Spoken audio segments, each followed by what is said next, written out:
अरहंत सिद्ध सूर्योपाध्याय साधु सर्व अर्थ के प्रकाशी मांगलिक उपकारी हैं। तिन्ह को स्वरूप जान रागते भई जो भक्ति काय को नवाए स्तुति को चारी है। धन्य धन्य तिन्हि ते काज सब आज भई कर जोरी बार बार वंदना हमारी है। मंगल कल्याण सुख ऐसो हम चाहत हैं। हो मेरी ऐसी दशा जैसी तुम धारी है। हो मेरी ऐसी दशा जैसी तुम धारी है। मंगलमय मंगल करण रीत राग विज्ञान नमो ताहि जाते भये अरहंतादि महान। करि मंगल करियो महा ग्रंथ करण को काज। जाते मिले समाज सब पावे निज पद राज। मिथ्या भाव अभाव ते जो प्रगटे निज भाव। सो जयवंत रहो सदा यही मोक्ष उपाय। यही मोक्ष उपाय।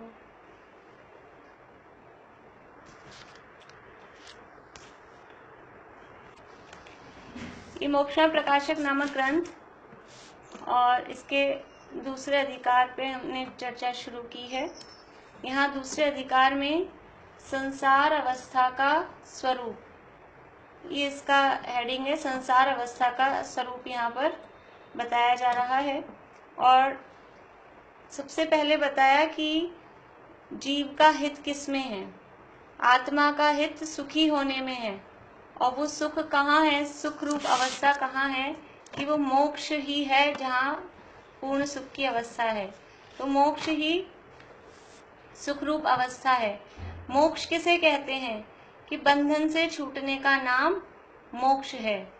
बंधन से बंधा हुआ था जीव, उससे छूट गया, उससे अलग हो गया, उसका नाम मोक्ष है। तो ये बंधन किस चीज का है? ये बंधन है कर्मों का। ये बंधन है, ये दुख का कारण है, और बंधन है कर्मों का। तो जो कर्मों का बंधन है, यही हमारे दुख का मूल कारण है। तो कर्तव्य क्या है कि बंधन से छूटकर दुखों से छूट जाएं, यानी सुखी हो जाएं। ये सुखी हो जाना यही हमारा कर्तव्य है, और वही हमारे लिए परम हितकारी है। तो इसलिए यहाँ अब समस्ती शास्त्रों में, इस शास्त्र में भी और समस्ती शास्त्रों में यहाँ बंधन से छूटने का उपाय बताया जा रहा है। उसके लिए वैद्य का और रोगी का उदाहरण दिया था कि जिस प्रकार कोई रोगी है और वैद्य जी के पास जाता है, तो वो वैद्य जी सबसे पहले तो उस रोग का निदान बताते हैं। निदान शब्द का अर्थ वही है जो हमने कल किया था। स्वाति हैं हमारी, ममता भाभी की जो डॉटर हैं, शास्त्री हैं, उन्होंने कल डिक्शनरी में देख के कंफर्म भी कर दिया कि इसका अर्थ वही निर्णय और कारण। निदान का अर्थ निर्णय करना और कारण होना, ये दोनों उसके अर्थ होते हैं। तो हमारे रोग हमें है, ऐसा निर्णय होना, ऐसा डिसीजन होना। और उसका रोग का कारण क्या है? हमारा रोग है दुख, और उस दुख का कारण क्या है? उस दुख का कारण है कर्म बंधन हमारे है। कर्मों से बंधन सहित अभी हमारी अवस्था है। तो ये रोग का सबसे पहले कर्म बंधन का निदान यहाँ पर किया कि जीव कर्मों से बंधा हुआ है, ऐसा पहले निर्णय हो, डिसाइड हो। तो कर्म बंधन का निदान इस हेडिंग पे कल हम पढ़ रहे थे कि जीव अनादि काल से ही कर्मों से बंधा हुआ है। और क्यों है बंधा हुआ? क्योंकि अनादि काल से अनेक प्रकार के, नाना प्रकार के औपाधिक भाव होते हैं। औपाधिक भाव का मतलब है किसी भी तरह से कर्म की अगर उसमें अपेक्षा आ रही है तो वो भाव कहलाते हैं औपाधिक भाव। कर्म की उपाधि से सहित, उपाधि मतलब चाहे उसको कर्म के क्षय की अपेक्षा से कहें, चाहे कर्म के उपशम की अपेक्षा से कहें, चाहे कर्म के उदय की अपेक्षा से कहें, या कर्म के क्षयोपशम की अपेक्षा से कहें। तो कर्म की अपेक्षा से यदि कहा जा रहा है तो वो कहलाता है कर्म की उपाधि से सहित, तो वो कहलाता है औपाधिक भाव। यानी उदय उपशम क्षय क्षयोपशम से की अब तरफ से, कर्मों के उदय उपशम क्षय क्षयोपशम की तरफ से जो जीव के भाव कहे जाते हैं वो भाव कहलाते हैं औपाधिक भाव। लेकिन यहाँ हमें किन किन भावों को लेना है औपाधिक भावों में? यहाँ मुख्य रूप से औदैहिक भाव और क्षयक्षमिक भाव, वो औपाधिक भावों के रूप में मुख्य रूप से ग्रहण करना है। तो नाना प्रकार के भाव निरंतर होते रहते हैं, शुभ अशुभ भाव होते रहते हैं, उसमें हमारा परिभ्रमणपना पाया जाता है। और ये अनेक प्रकार के भाव ही ये सिद्ध करते हैं कि ये भाव अनेक प्रकार के हैं, मतलब कि ये जिनके उदय में हो रहे हैं, ऐसे कर्म भी अनेक प्रकार के हैं। और जीव कर्म बंधन से सहित है, ये उससे पता लगता है। जीव की संसार अवस्था का कारण कर्म बंधन है। कर्म बंधन संसार अवस्था को बताता है। कर्म बंधन उसका कर्म बंधन स्वयं जीव की अवस्था नहीं है, संसार अवस्था तो जीव की अवस्था है। और कर्म बंधन से सहित वो जो जीव है उससे पता लग रहा है कि ये जीव अभी संसार में है। फिर कर्मों के अनादिपने की सिद्धि, ये प्रकरण हमारा चल रहा था कि कर्म आप कह रहे हैं अनादि काल से जीव कर्म बंधन से सहित है, तो ये कर्म अनादि काल से कैसे कहते हो? तो प्रश्न उठाया कि जो पुद्गल के परमाणु है, कार्बन वर्गना है, वो तो राग आदि के निमित्त से कर्म रूप होते हैं, अनादि काल से कर्म रूप कैसे हैं? तो कहा कि ये अनादि काल से ही है। निमित्त कैसे कहें? राग आदि का निमित्त तो जब कहें जब कोई नया काम हो, निमित्त हमेशा नए काम में होता है। जैसे कि समझिए लोहा है वो खान से निकला, तो उसका जो ओरिजिनल जो भी कलर होता है, ब्राउन कहें या काला कहें, जैसा भी उसका रंग जो हमें दिखता है लोहे का रंग, वो उसका ओरिजिनल कलर है। अब हम ये पूछें इसको इस रंग का किसने किया, तो ये तो ऐसा ही है, उसमें निमित्त नहीं होता। लेकिन हम लोहे के जो भी समझ लीजिए हमारे घर में वो यूज आते हैं, मान लीजिए अलमारी बनी हुई है या और कहीं भी वो लोहे की चीज यूज हुई भी है, उस पे फिर हम ऊपर से कलर करते हैं। तो जो नया काम होता है उसमें तो निमित्त दिखता है कि ये इसने किया, लेकिन जो ओरिजिनल अनादि से ही जो है, अनादि कार्य में निमित्त का कोई प्रयोजन नहीं रहता। तो ये जो कर्म बंधन की परंपरा से कर्म बंधन अनादि से ही है, इसलिए अनादि में वो रागादि का निमित्त कहना ठीक नहीं है। कल वो प्रश्न में पूछा था प्रीति ने कि रागादि भी तो अनादि से है, रागादि को अनादि क्यों नहीं सिद्ध कर रहे? तो ये बात आगे आने भी वाली है। रागादि को यदि अनादि सिद्ध कर देंगे तो राग अनादि से है, इसका मतलब क्या हुआ? राग बिना कर्म बंधन के हो गया। तो जो बिना कर्म बंधन के यानी बिना निमित्त के जो हो जाए वो जीव का स्वभाव हो जाएगा, क्योंकि जो निमित्त से होता है वो तो स्वभाव नहीं है, और जो बिना निमित्त के होता है वो स्वभाव होता है। तो यहाँ रागादि को अनादि सिद्ध नहीं कर रहे, यहाँ तो अभी कर्म बंधन को अनादि सिद्ध कर रहे हैं। हमने पहले भी चर्चा की थी इस बारे में, अभी आगे भी आने वाला है कि राग को बिना निमित्त के मानेंगे। जैसे कि पानी का स्वभाव क्या है? पानी का स्वभाव शीतलता है, और पानी गर्म भी होता है। तो गर्म कैसे होता है? अपने आप हो जाता है क्या पड़े पड़े? अपने आप नहीं होता है, पानी को अग्नि का निमित्त मिलता है तब वो गर्म होता है। ऐसे ही और जो उसका शीतलपना है उसमें क्या चाहिए? शीतल होने के लिए पानी को क्या चाहिए? कुछ नहीं चाहिए, अपने आप सहज रूप में शीतल होता है। ऐसे ही अगर रागादि को हम मानेंगे बिना निमित्त के हो रहे हैं, अनादि से रागादि हो रहे हैं और उसमें कोई निमित्त नहीं था, कोई कर्म का उदय नहीं था, तो अगर बिना कर्म के उदय के रागादि मान लेंगे तो फिर वो रागादि तो स्वभाव हो जाएंगे, क्योंकि बिना कर्म के उदय के ही हो गए वो। इसलिए राग आदि को अनादि यहाँ सिद्ध नहीं कर रहे, यहाँ कर्मों के ही अनादिपने की सिद्धि कर रहे हैं। देखिए थोड़ा सा अपन पढ़ के, और जो कल कर लिया था अपन ने, किसी को कुछ पूछना है कल वाले टॉपिक में? नहीं पूछना है किसी को भी? तो हम इसको रीडिंग करके फिर आगे बढ़ते हैं, कल से आगे बढ़ते हैं। पेज नंबर 22 पे कर्मों के अनादिपने की सिद्धि। यहाँ प्रश्न है कि पुद्गल परमाणु तो राग आदि के निमित्त से कर्म रूप होते हैं, अनादि कर्म रूप कैसे हैं? समाधान, निमित्त तो नवीन कार्य हो उसमें ही संभव है, अनादि अवस्था में निमित्त का कुछ प्रयोजन नहीं है। जैसे नवीन पुद्गल परमाणुओं का बंधन तो स्निग्ध रूक्ष गुण के अंशों से ही होता है, और मेरुगिरी आदि स्कंधों में अनादि पुद्गल परमाणुओं का बंधन है, वहां निमित्त का क्या प्रयोजन है? उसी प्रकार नवीन परमाणुओं का कर्म रूप होना तो रागादि ही से होता है, और अनादि पुद्गल परमाणुओं की कर्म रूप ही अवस्था है, वहां निमित्त का क्या प्रयोजन है? यदि अनादि में भी निमित्त माने तो अनादिपना रहता नहीं। निमित्त मतलब किसी के संयोग से, तो अनादि में भी अगर निमित्तपना मान लेंगे तो वो अनादि कहाँ रहेगा? वो तो उसकी स्टार्टिंग हो जाएगी। निमित्त बताते ही तो स्टार्टिंग हो जाती है, इसलिए वहां उसका अनादिपना नहीं रहता। सो तत्व प्रदीपिका प्रवचन सार शास्त्र की व्याख्या में जो सामान्य ज्ञेय अधिकार है वहां कहा है।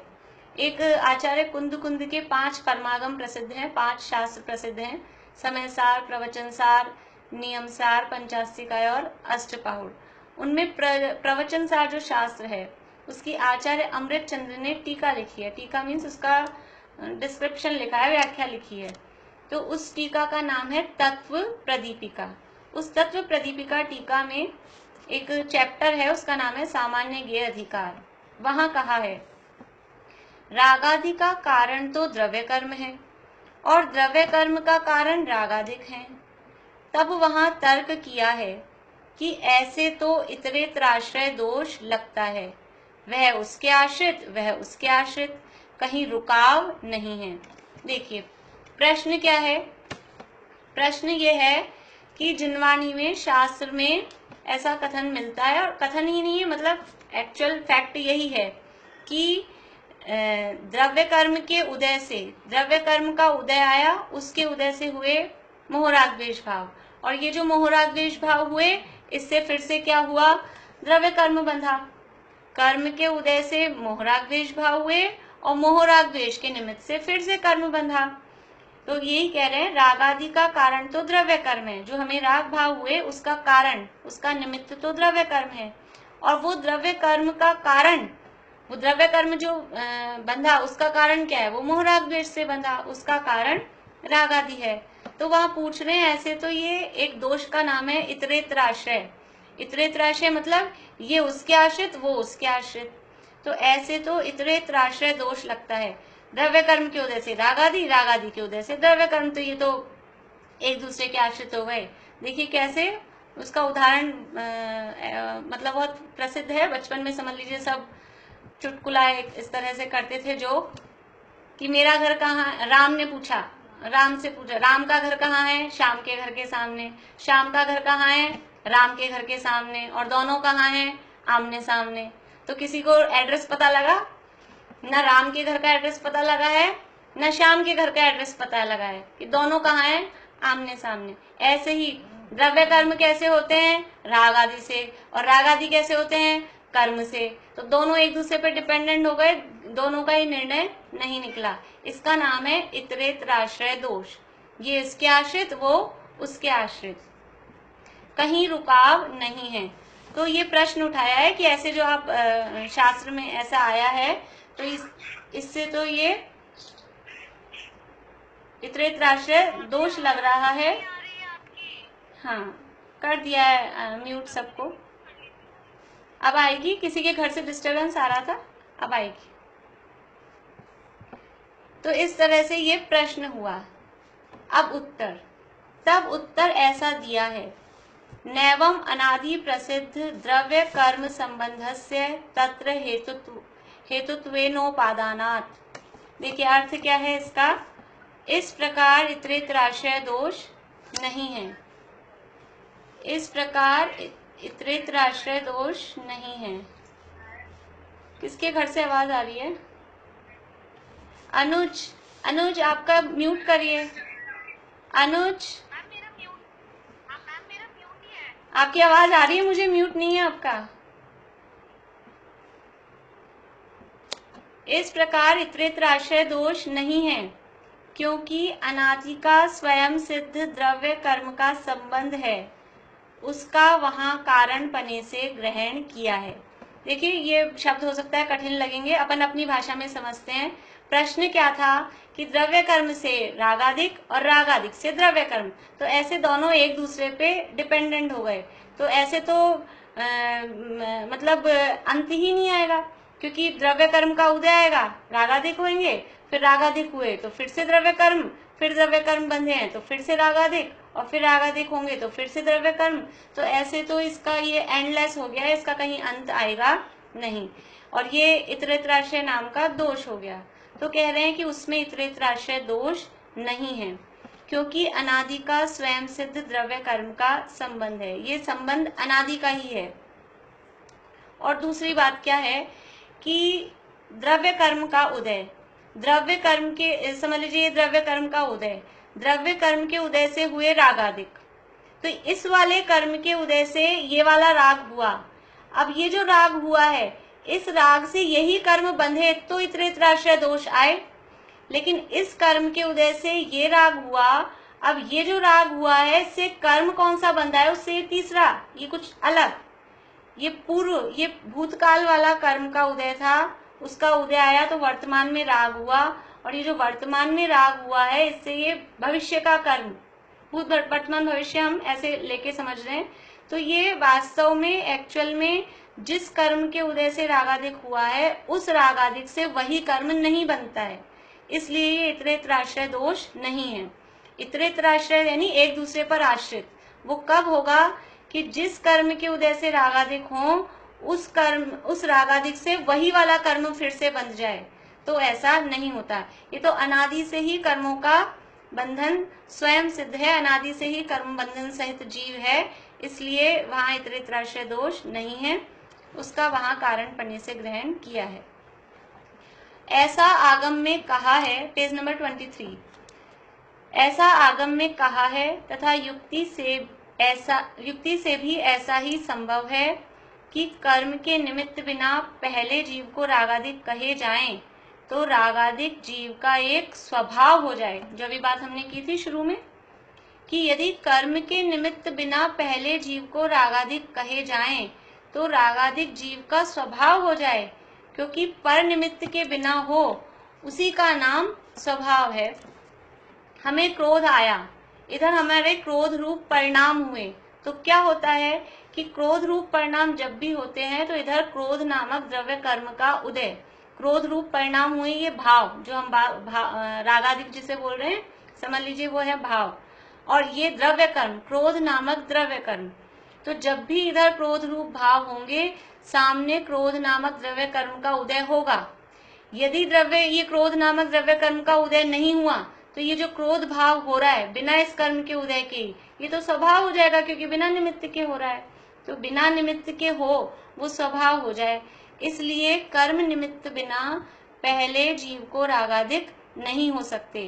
कर्म निमित्त बिना पहले जीव को रागादिक कहे जाएं तो रागादिक जीव का एक स्वभाव हो जाए, क्योंकि स्वभाव किसे कहते हैं, जिसमें किसी की अपेक्षा नहीं है, जो सहज होता है, जो बिना निमित्त के होता है, उसे स्वभाव कहते हैं।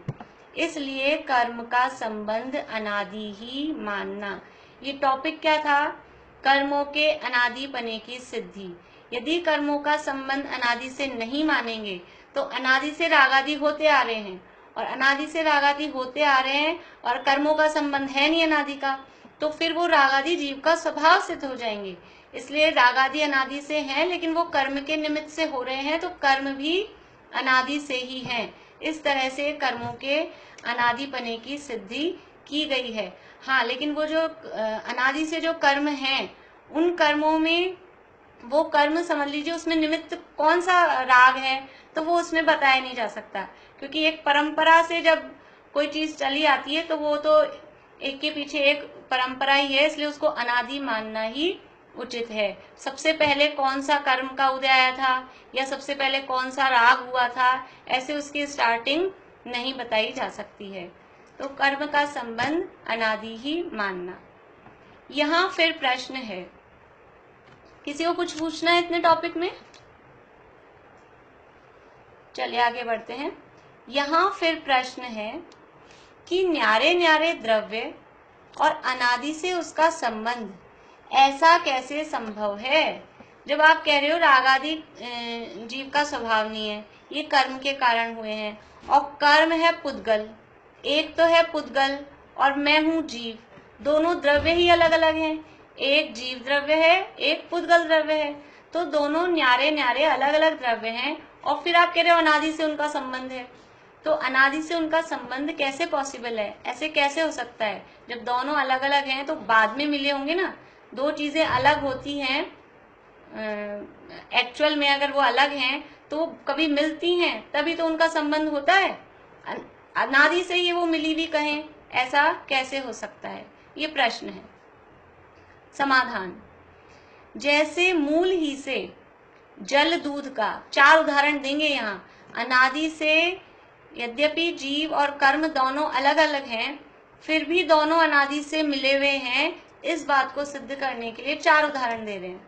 पहला जल दूध का, दूसरा सोना किट्टिक का, फिर है तुष कण का, और तेल तिल का संबंध देखा जाता है।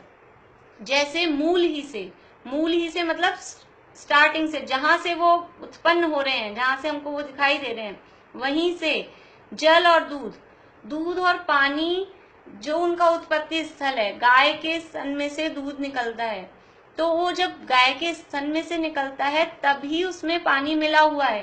वो जो उसकी लिक्विडिटी है, वो जो उसकी तरलता है, वो क्यों है? वो पानी के कारण ही है।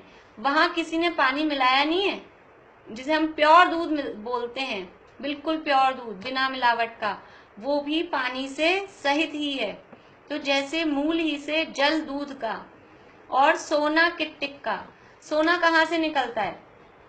सोना खान में से निकलता है, और जो सोना खान में से निकलता है वो ऐसा होता है बिल्कुल मिट्टी जैसा, उसको देख के कोई माने ही नहीं कि ये सोना है, बिल्कुल ऐसा मिट्टी जैसा निकलता है। तो वो जो खान से ही निकला, मूल से मतलब जो जहाँ से उनका निकलने का स्थान है, वो मूल से। तो सोना जब खान से निकला है, वो खान से निकला हुआ सोना ही बिल्कुल मिट्टी मिला हुआ है। ऐसा नहीं होता है कि पहले सोना शुद्ध था, बाद में उसमें मिट्टी मिल गई। ऐसा नहीं होता है कि पहले दूध बिल्कुल मावा बढ़िया था और फिर बाद में उसमें पानी मिला के और फिर वो पतला किया गया हो। जहां से वो उनका निर्गमन स्थान है, वहीं से वो दूध में पानी मिला हुआ है, सोने में किट्टिक यानी मिट्टी वगैरह मिली हुई है। ऐसे ही तुष कण का, तुष कहते हैं छिलके को और कण बोलते हैं, समझ लीजिए धान्य, चावल समझ लीजिए। तो चावल जब पैदा होता है तभी से उस पर वो छिलका, ऐसा नहीं होता है पहले तो बिल्कुल अच्छा शुद्ध जिसे हम खाते हैं वैसा वाला चावल उगता हो, फिर ऊपर से आके उसमें कवर लग जाता हो, ऐसा नहीं होता है। मूल से ही, जैसे ही वो खेत में धान्य पैदा होता है, वो कण के साथ, धान्य के साथ वो छिलका लगा हुआ ही रहता है। जितने भी अपन देख लीजिए अपने फल फ्रूट्स हैं, केला पहले वो व्हाइट अलग होता हो, फिर ऊपर से आके छिलका लगता हो, संतरे की कलियां पहले अलग अलग होती हो, फिर वो मिलती हो, फिर छिलका बनता हो, ऐसा नहीं है। मूल से ही उस समझ लीजिए फल के साथ, सब्जी के साथ या धान्य के साथ वो छिलका वो लगा हुआ ही है। तथा तिल का, तिल होता है, तिल में से तेल निकलता है, तो पहले तो तिल अलग होता हो, फिर उसमें कहीं इंजेक्शन से तेल डाला जाता हो, ऐसा नहीं होता। जैसे तिल जब भी पैदा होता है खेत में, वैसे ही उसके साथ उसमें तेल होता ही है। तो ये 4 उदाहरण दिए कि जैसे मूल ही से जल दूध का, सोना किट्टिक का, तुष कण का तथा तेल तिल का संबंध देखा जाता है। अनादि से ही मूल से ही ये चीजें मिली हुई दिखाई देती हैं। नवीन इनका मिलाप हुआ नहीं है, नए ऊपर से आके मिले नहीं हैं। वैसे ही अनादि से जीव और कर्म का संबंध जानना, नवीन इनका मिलाप हुआ नहीं है। देखिए, दूध और पानी ये मिले हुए दिखाई दे रहे हैं, लेकिन एक है क्या? जहां से गाय से दूध आया वहां ही दूध और पानी मिले हुए हैं, लेकिन ये दोनों एक नहीं है। कैसे पता लगता है? कि वो हम बना लेते हैं उसका, वो पानी अलग कर देते हैं, मावा पानी को, दूध को गैस पे चढ़ाते हैं तो पानी उड़ जाता है, और जो प्योर चीज थी, जिसे हम मावा बोले, खोया बोले, छेना बोले, जो भी है, वो उसका निकल जाता है। ऐसे ही सोना और किट्टी कालीमा जो मिट्टी है, खान से साथ मिले हुए आए थे, लेकिन उसको शुद्धि की जो प्रक्रिया करते हैं तो प्योर गोल्ड वो अलग हो जाता है और मिट्टी गंदगी सब निकल जाती है। इसी तरह से छिलका और धान्य भी इसी तरह से हैं, और तिल और तेल भी, कि उस तिलों में से तेल निकाल लिया जाता है और फिर वो जो ऊपर का जो भी है वो भूसा वो अलग हो जाता है। तो ऐसे ही अनादिकाल से जीव और कर्म वो मिले हुए दिखाई दे रहे हैं। अनादिकाल से दोनों का साथ है, लेकिन वो दोनों एक नहीं है। अनादि से मिले हुए हैं, परंतु इनका संबंध ऐसा ही है, ये दोनों एक नहीं है, दोनों अलग अलग हैं, परंतु संबंध इनका अनादि का है। फिर तुमने कहा, कैसे संभव है? ये कैसे संभव है कि दोनों दो द्रव्य अलग अलग थे और अनादिकाल से फिर एक हों? अनादि से जिस प्रकार कई भिन्न द्रव्य हैं, वैसे ही कई मिले द्रव्य हैं। इस प्रकार संभव होने में कुछ तो विरोध नहीं आता। किसी ने प्रश्न किया कि ऐसा कैसे संभव है? ऐसा कैसे संभव है कि दो अलग अलग द्रव्य थे और फिर मिल जाएं? तो ऐसा है, अनादि से बहुत द्रव्य ऐसे हैं जो हैं तो अलग अलग, लेकिन अनादिकाल से ही वो मिले हुए हैं। इस प्रकार संभव होने में कुछ विरोध नहीं आता। यहाँ उदाहरण उन्होंने चार दे दिया, अपन और भी जितने भी चीजें देख सकते हैं इस तरह से कि मूल से ही वो मिलावट सहित आती हैं, लेकिन बाद में अलग हो जाती हैं। इससे पता लगता है कि वो दोनों अलग अलग हैं। फिर प्रश्न है कि संबंध अथवा संयोग कहना तो तब संभव है कि जब पहले भिन्न हो और फिर मिले। यहाँ अनादि से ही मिले हैं, ऐसे अनादि से मिले जीव कर्मों का संबंध कैसे कहा? देखिए, संयोग किसे कहते हैं?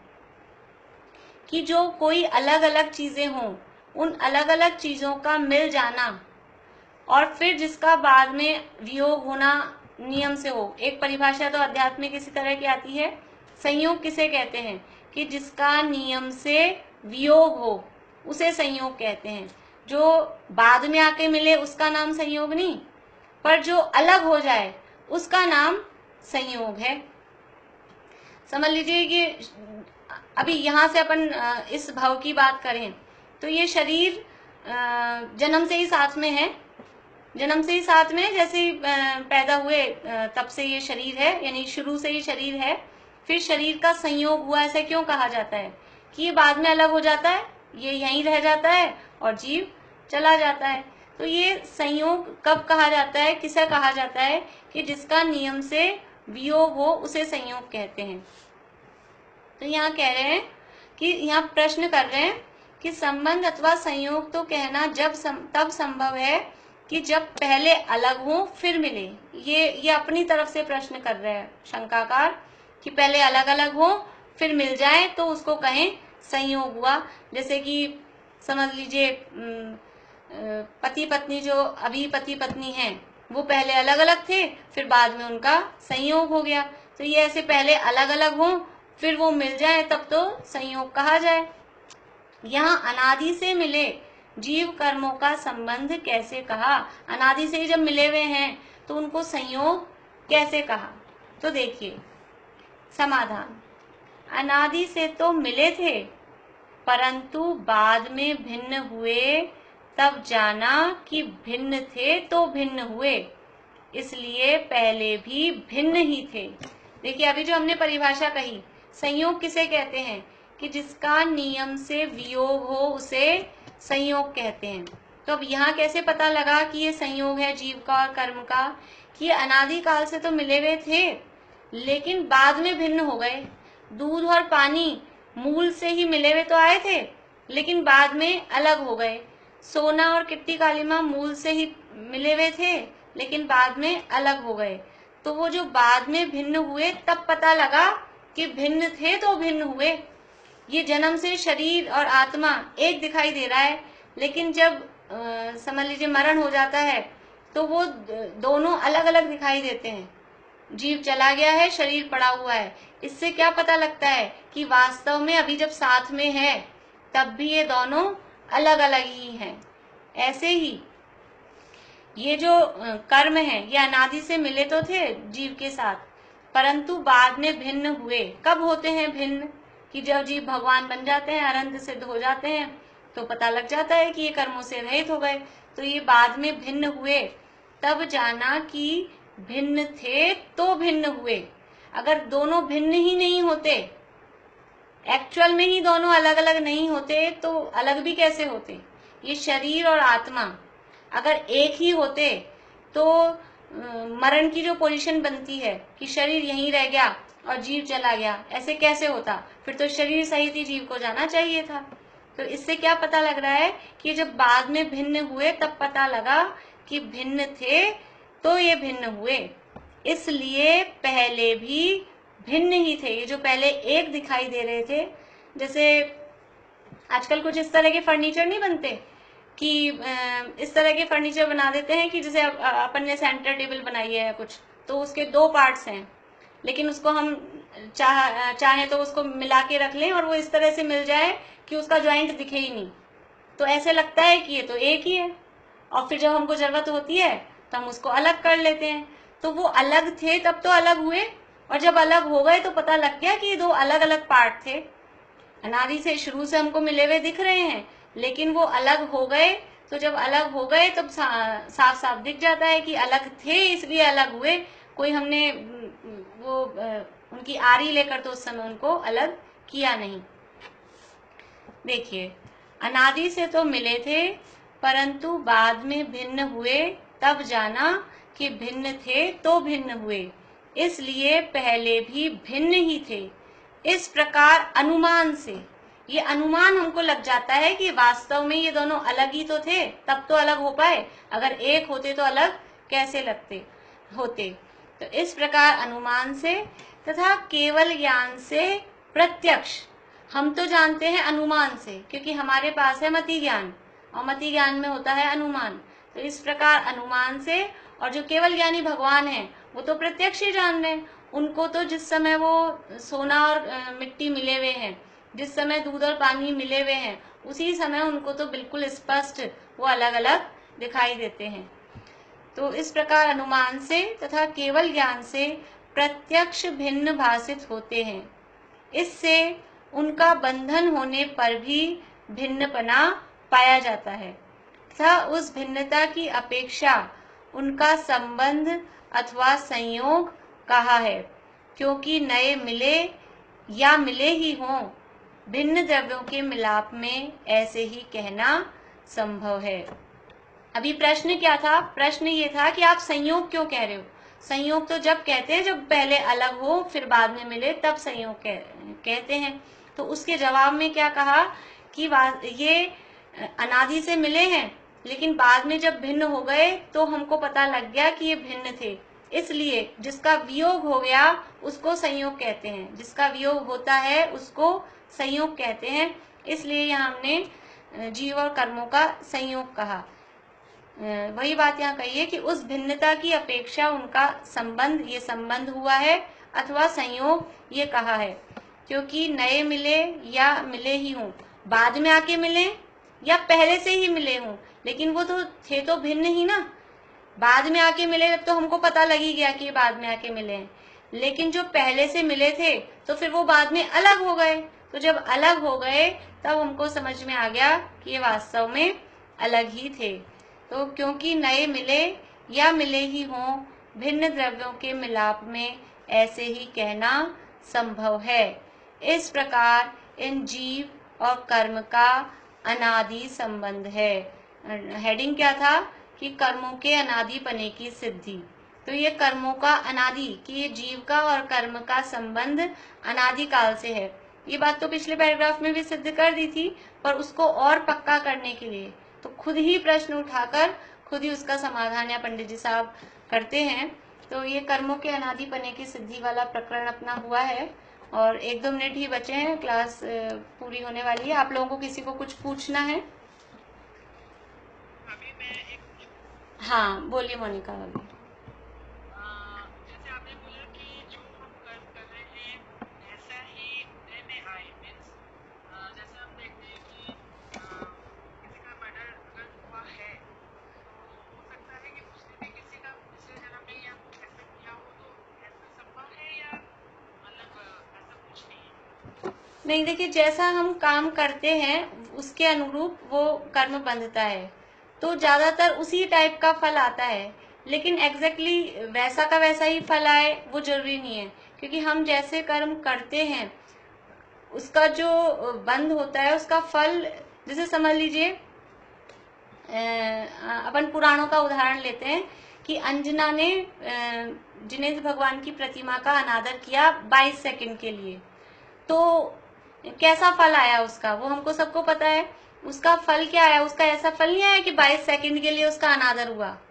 उसका समझ लो उसको पति का वियोग सहना पड़ा 22 वर्ष तक। तो वो कर्मों का बिल्कुल हमको लगता है इतना सा हमने किया तो इतना सा ही फल आए, ऐसा नहीं है। और कभी कभी ऐसे लगता है कि मैंने इसको मारा तो अब अगले भाव में ये मुझे मारेगा, तो वो भी नियम नहीं है, वरना तो ये परंपरा कभी खत्म ही नहीं होगी। तो मैंने इसको मारा तो अगले भाव में मुझे भी मारा जाएगा, पर वो इसी के द्वारा मारा जाएगा ये जरूरी नहीं है। वो अपने कर्म का फल देने के लिए कोई भी हो सकता है। तो हम जैसे भी हम भाव करते हैं कर्म उसके अनुरूप बनते हैं, और वो उसमें कर्मों में समझ लीजिए कितने टाइम तक फल देंगे, कैसा फल देंगे, ये हमारे भावों के हिसाब से उसमें उसी समय सेट हो जाता है। तो हमारे भावों के हिसाब से वो उसमें फिर वो उदय में आते हैं। ज्यादातर ऐसा होता है कि जिस टाइप का हमने कर्म किया है तो वो फल भी उसी टाइप का ही आता है।